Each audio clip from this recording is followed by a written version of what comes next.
అభిరుచి కలిగిన మామ్స్ అందరికీ మన సూపర్ మామ్ షోకి స్వాగతం.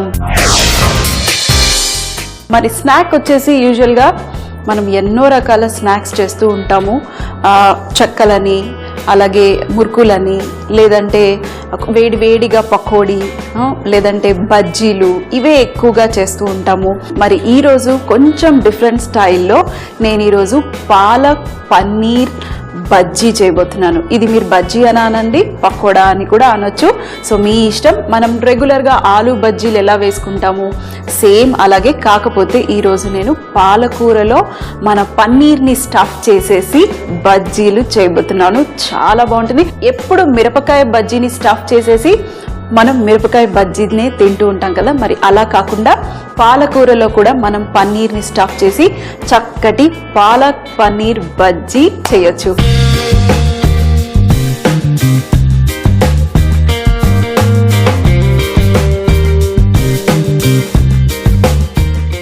చాలా ఈజీ అండి, టెన్షన్ పడకండి. పన్నీర్ ఉండాలి, అలాగే పాలకూర మనకు కావాల్సింది కొంచెం పెద్దగా ఉన్న ఆకుని తీసుకుంటే మనకి లోపల స్టఫ్ చేసేసి రోల్ చేసుకుని ఆ తర్వాత మన బజ్జీ బ్యాటర్లో వేసుకుని డీప్ ఫ్రై చేయడానికి ఈజీగా వస్తుంది.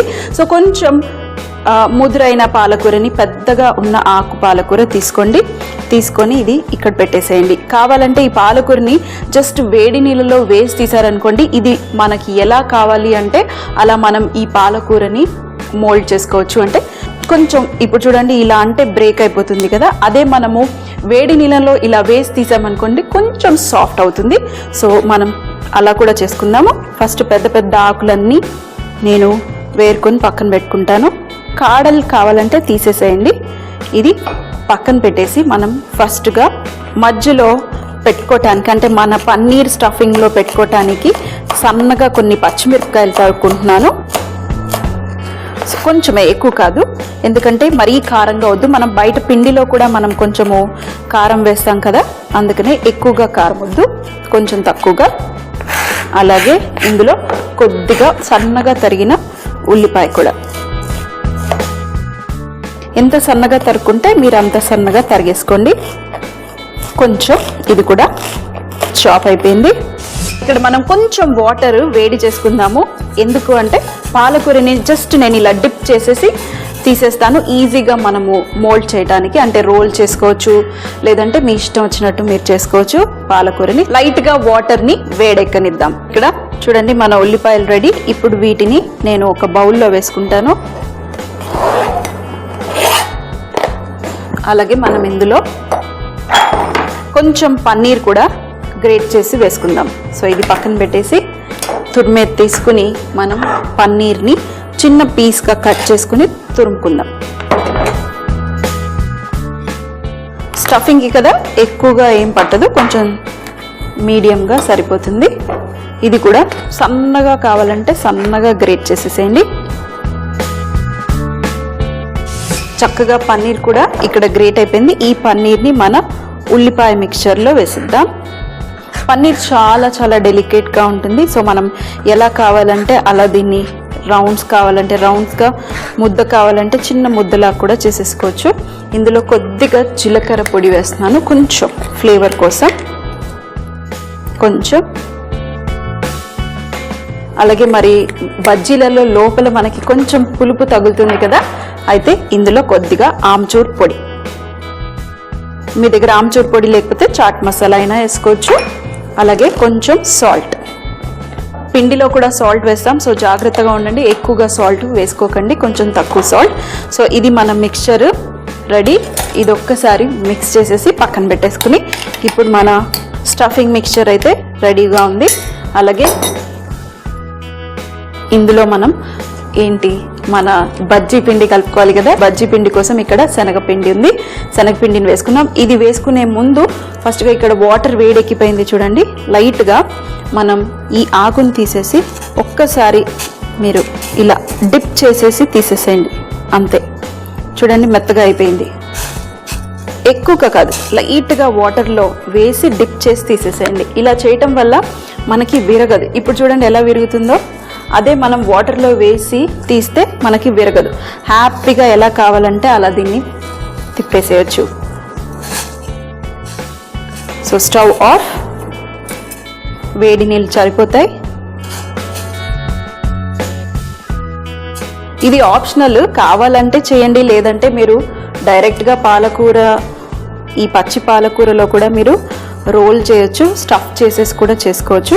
పాలకూర అంతా రెడీ, అలాగే స్టఫింగ్ రెడీ. ఇప్పుడు మనం ఇక్కడ బౌల్లో శనగపిండి కలుపుకుందాం బజ్జీ కోసం. సో తగినంత శనగపిండి వేసేయండి. కొంచెం మీకు క్రిస్పీగా కావాలంటే కొద్దిగా బియ్య పిండి వేసుకుంటే వేసుకోండి, లేకపోతే వేసుకోకపోయినా పర్వాలేదు. నేను కొంచెం సాల్ట్, అలాగే ఇందులో కొద్దిగా కారం, లోపల కూడా పచ్చిమిరపకాయలు పెడుతున్నాం, సో కొంచెం తక్కువగా వేసుకోండి. ఇందులో వామ, డైజెషన్ కోసం మనం బజ్జీలు తినేటప్పుడు ఎప్పుడైనా కొంచెం వామ వేసుకుంటే బాగుంటుంది. అలాగే చిటికెడు సోడా. ఇప్పుడు ఒకసారి మిక్స్. ఇందులో కొద్దిగా వాటర్ వేసుకుని ఆలు బజ్జీకి ఎలా కలుపుకుంటామో సేమ్ ఇది కూడా అలాగే కలుపుకోవాలి. ఉండలు లేకుండా ఫస్ట్ కొంచెం కొంచెం వాటర్ వేసుకుంటూ కలుపుకోండి. మరి ఎక్కువగా వాటర్ వేసారనుకోండి చాలా పల్చగా అయిపోతుంది మన బ్యాటర్. ఇప్పుడు ఇంకొంచెం వేసేస్తే సరిపోతుంది. అలాగే నేను ఇక్కడ ఆయిల్ కూడా పెట్టేసుకున్నాను మనం ఫ్రై చేయటం కోసం. ఇక్కడ పిండి రెడీ. ఇప్పుడు స్టఫ్ చేసేసి ఇంకా మనం డీప్ ఫ్రై చేసుకోవటమే. ఇది కూడా పక్కన పెట్టేసి మరి అన్నీ రెడీ అయిపోయాయి. ఇప్పుడు సింపుల్గా మనం పాలకూరను తీసుకుందాం. ఇక్కడ బజ్జీ పిండి కూడా రెడీ, అలాగే స్టఫింగ్ కూడా రెడీ. మీరు కావాలంటే రెండు కూడా వేసుకోండి, లేదు ఇంకొంచెం ఎక్కువగా వేసుకున్నా 2-3 ఆకులు తీసేసి సింపుల్గా మధ్యలో స్టఫింగ్ వేసేసేయండి. వేసేసి దీన్ని మీకు నచ్చిన స్టైల్లో మన పాన్ ఎలా కడతామో సేమ్ అలాగే ఫోల్డ్ చేసేసి, ఇది కొంచెం గట్టిగా ఉన్నాయి కాడలు, సో ఈ కాడల్ని మనం కట్ చేసేద్దాం. దీన్ని మళ్ళీ ఫోల్డ్. సో ఇది కూడా మరొక్కసారి ఫోల్డ్. మీకు లావుగా ఎంత కావాలంటే అంతగా మీరు దీన్ని సీల్ చేసేసేయండి, సరిపోతుంది. ఇప్పుడు సింపుల్గా మన బజ్జీ పిండిలో డిప్ చేసేసి డీప్ ఫ్రై చేసుకోవటమే. పిండి చక్కగా మనకి పట్టుకోవాలి. పట్టుకునే అంతవరకు చూడండి, ఇలా కోట్ అవ్వాలి. మన పిండి అనేది కొంచెం లావుగా ఉండాలి. ఇలా కోట్ అవుతే మనము ఈజీగా బజ్జీలు వేసుకోవచ్చు. ఇంకొంచెం ఆయిల్ వేడెక్కితే సరిపోతుంది, కానీ పైకి వచ్చేసింది ఆల్రెడీ. మరి మిగతావి కూడా మనం అలాగే స్టఫ్ చేసుకుందాం. పాలకూర మధ్యలో ఈ స్టఫింగ్ ఇలా సైడ్స్ సీల్ చేసేసేయండి. సీల్ చేసి ఇది ఇలా దగ్గరికి తీసుకొచ్చి ఎక్స్ట్రాగా కాడ ఉంటే తీసేసేయండి. మరొక ఆకుతో ఫోల్డ్ చేసేసి ఇప్పుడు మరి బజ్జీ పిండిలో వేసుకుని డీప్ ఫ్రై చేయటమే. సో చూడండి చక్కగా కాలుతుంది. ఇంకోవైపు తిప్పేసి ఇది కూడా మనం సింపుల్గా పాన్ లాగా చేసేసి కొంచెం సైడ్స్కి కోట్ చేశారనుకోండి, మన స్టఫింగ్ బయటికి రాకుండా పర్ఫెక్ట్గా కాలిపోతుంది. ఇప్పుడు ఫ్లేమ్ పెంచేసేయండి. ఇప్పుడు మిగతావి కూడా అన్నీ అలాగే చేసుకుందాం.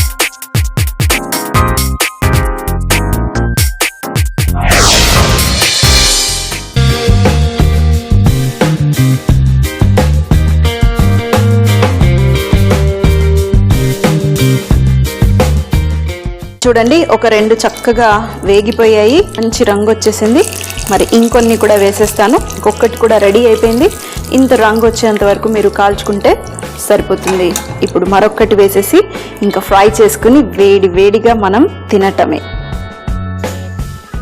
మరి తినే ముందు ఎలా తినాలి అంటే సింపుల్గా మన పకోడాలు ప్లేట్లో పెట్టుకుని కొంచెం దీని మీద ఏంటి మన చాట్ మసాలాని ఇలా, చాట్ మసాలా బదులు ఇంకా ఏం చేయొచ్చు అంటే నల్లుప్పు ఉంటుంది కదా, ఆ నల్లుప్పుని కొంచెం ఉప్పు, కారము, అలాగే కొంచెం జీరా పొడి, ఈ చాట్ మసాలా అన్నీ కలిపేసి కూడా మీరు ఇలా స్ప్రింకిల్ చేస్తే ఇంకా టేస్టీగా ఉంటుంది. సో కొంచెం ఎక్స్ట్రాగా పులుపు టచ్ కోసం లోపల నుంచి మంచి స్టఫింగ్, అలాగే బయట నుంచి మంచి పులుపుతో కలిగిన చక్కటి సింపుల్ అయిన మన పాలక్ పన్నీర్ బజ్జీ రెడీ. చూడండి సాఫ్ట్గా ఉంది. మీకు కొంచెం క్రిస్పీగా కావాలి అంటే బియ్య పిండి వేసుకోండి, కొంచెం క్రిస్పీగా వస్తుంది. సో మిగతావి కూడా నేను రెడీ చేసుకుని టేస్ట్ చేసేస్తాను. పాలక్ పన్నీర్ బజ్జీ రెడీ. చక్కగా మంచిగా చూడండి ఎంత లావుగా ఉన్నాయో. మీకు నచ్చిన స్టైల్లో లోపల స్టఫ్ చేసేయండి. ఇష్టం వచ్చినట్టు ఫోల్డ్ చేసేసి ఏదైతే బజ్జీ పిండి ఉంటుందో అది కొంచెం గట్టిగా కలుపుకుంటే మీకు ఊడిపోకుండా అలాగే వేరే అవ్వకుండా పక్కాగా పర్ఫెక్ట్గా వస్తాయి. ఇప్పుడు మరి ఇది తినటానికి లోపల చూడండి. పన్నీర్ ఎక్కువగా ఉడకాల్సిన అవసరం లేదు, అందుకే పన్నీర్ని చూస్ చేసుకున్నాను. లోపల సాఫ్ట్గా ఉంటుంది. మళ్ళీ ఆ వేడికి లోపల ఉన్న మన ఉల్లిపాయ పచ్చిమిరపకాయలు కూడా కొంచెం ఉడికి క్రంచీగా భలే టేస్టీగా ఉన్నాయి. కొంచెం డిఫరెంట్గా మనం ట్రై చేయాల్సిందే. మరి చూసారు కదా, ఈరోజు మన సింపుల్ అయిన పాలక్ పన్నీర్ స్నాక్ టేస్టీ యమ్మీగా ఉంది. నేనైతే ఎంజాయ్ చేస్తున్నాను. మరి మీరు మీ ఫ్యామిలీ వాళ్ళందరూ ఎంజాయ్ చేయాలంటే సింపుల్గా ఈ డిష్ని ట్రై చేయండి. మీకు నచ్చిన స్టైల్లో స్టఫ్ చేసేసేయండి, బజ్జీల్లాగా వేసేసుకోండి. పాలక్ పన్నీర్ పకోడా తయారు చేయ విధానం: ముందుగా ఒక బౌల్ తీసుకుని అందులో సన్నగా తరిగిన ఉల్లిపాయలు, పచ్చిమిరపకాయలు మరియు గ్రేట్ చేసి పెట్టుకున్న పన్నీర్ వేసి ఒక్కసారి మిక్స్ చేసుకోవాలి. ఇందులో కొద్దిగా జీలకర్ర పొడి, కొద్దిగా ఆమ్చూర్ పొడి, సాల్ట్ కూడా వేసుకుని మిక్స్ చేసి పక్కన పెట్టుకోవాలి. మరొక బౌల్లో శనగపిండి, కొద్దిగా సాల్ట్, కారం పొడి, అలాగే వామ, కొద్దిగా సోడా వేసుకుని బాగా మిక్స్ చేసుకుని ఇందులో తగినంత వాటర్ వేసుకుని బజ్జీ పిండి లాగా కలిపి పక్కన పెట్టుకోవాలి. ఇప్పుడు పెద్ద పాలకూర ఆకుల్ని తీసుకొని కావాలంటే వేడి నీళ్ళల్లో ఒక్కసారి డిప్ చేసి ఆ తర్వాత ఆకులో పన్నీర్ మిశ్రమాన్ని స్టఫ్ చేసి పిండితో కోట్ చేసుకుని వేడి నూనెలో మంచి రంగు వచ్చేంత వరకు కాల్చుకుని చివర్లో చాట్ మసాలాతో సర్వ్ చేస్తే చాలా బాగుంటుంది. రేపు మన శ్రావణమాసం స్పెషల్లో కలుసుకుందాము. కొంచెం డిఫరెంట్ గా మీకోసం ఒక చక్కటి పులావ్ తీసుకొచ్చేస్తున్నాను.